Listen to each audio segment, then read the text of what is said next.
see this? This is a map of all of the history of the expulsion of the Jews in Europe. They've been like, I have never seen a minority being kicked around this much, right?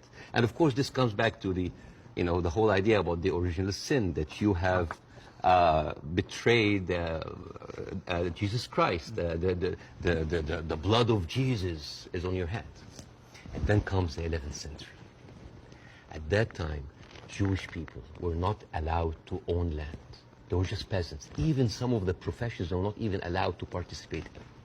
But they were allowed to do one thing, usury, money lending, because it was prohibited by the Catholic Church to engage into that.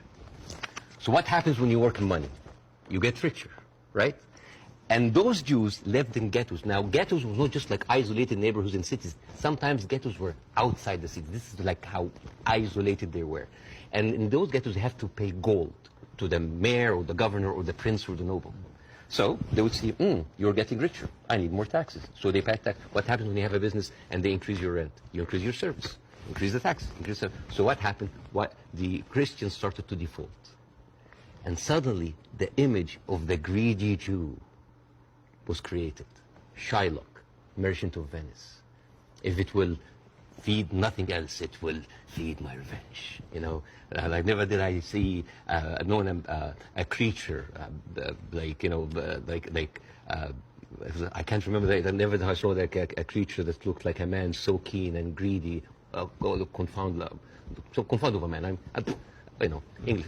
I messed it up. Anyways, but this was the image, greedy Jew, the greedy Jew. This was created because of their conditions.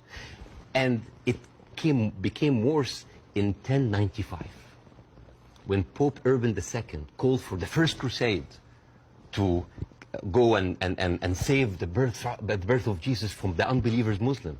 And this crusade did not kill a single Muslim. You know how many people they killed? 2,000 Jews.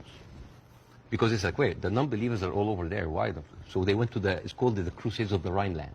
So they went to the Jewish community because, hey, we own the money, so let's kill them better than paying them. And then came the plague. And then all of the things like, oh, they're killing babies, who would do that to a baby, And they accused them of poisoning the well. This was the kind of oppression that the Jewish people went through. Fast forward 19th century, there was like the Eastern Jew in Ukraine and Russia, and there was the Western Jews in Europe. Those people in the Eastern Jews had to immigrate because of pogroms, and they were like, kicked out. And at a certain point, the people in the West, especially in England, it's like, there are too many Jews. We need a solution. A solution for what? For the Jewish problem. So it's like we need to get rid of them. And you know what? Palestine was not even in the A list. Palestine was in the B list. Because England proposed 6,000 square miles in Uganda for the Jews, 1903.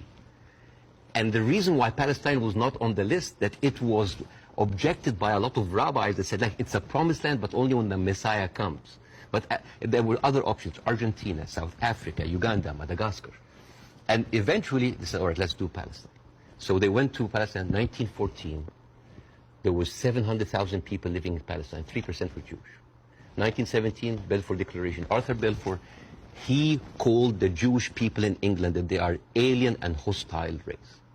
And the thing is, the only Jewish member of the parliament, of the English parliament, Lord Montagu, he objects, said, like, these are British citizens, we should not kick them out. So they pushed them, but it was not going fast enough. Came the Nazis. And then it was not about the solution anymore. It was the end using, the final solution by Hitler, because he needed an answer for the Jewish question, the Judefrage. And then, as you see, the Holocaust happened, the most orchestrated, industrialized, horrible genocide in our modern time. 6 million Jews died. So it accelerated, and they went, first of all, they left East Europe, and they went to West Europe, and they went to America, and they were turned down, and they were pushed towards Palestine. So by 1948, right before the declaration of the State of Israel, there were 2 million people living there. Only 30% of them was Jews. So the whole idea of like a land without a people to a people without a land was a marketing thing. They were already Palestinians. So suddenly, from our perspective, the Jewish problem is not a Jewish problem, is not a Middle Eastern problem, is not an Arab problem, it is a European problem. It was pushed on us together with the guilt, because now we are the anti-Semite. Now we are the Jewish hater. And not just that, they took land.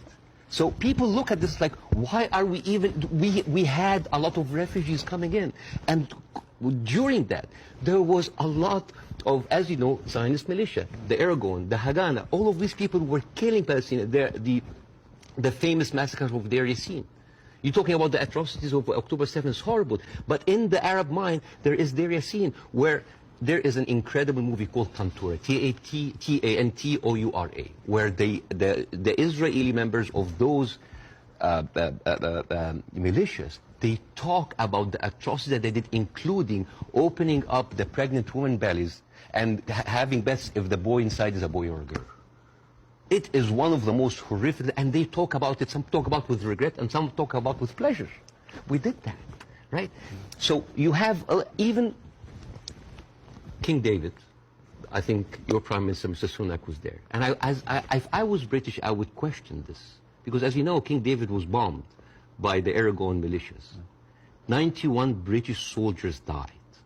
I don't know, if I was British, how come my Prime Minister would have the nerve to stay in that hotel? I mean, you know, the ghost of the 91 British soldiers, that must be haunting for them, you see?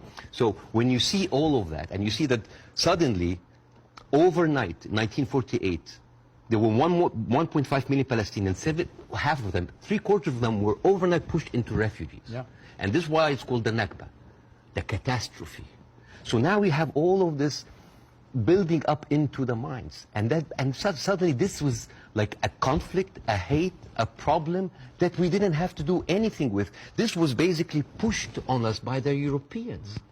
You see? So this is why it is important to say that. And I'm not saying that to talk, oh, let's wipe out the state of Israel, let's like push them in the sea. No, but it's important when you talk about the conflict, that you talk about the root causes, right? No, there was like a vibrant Palestinian culture happening over there. And right now they are erasing this culture. Suddenly I'm thinking of like Israeli feta cheese. Israeli hummus. Oh, that's an insult. Israeli hummus. Come on. I mean, take the land, but leave the hummus, man. I mean, come on. I mean, that's not fair. You are someone who's always spoken against culture, cancel culture. Right now, a whole culture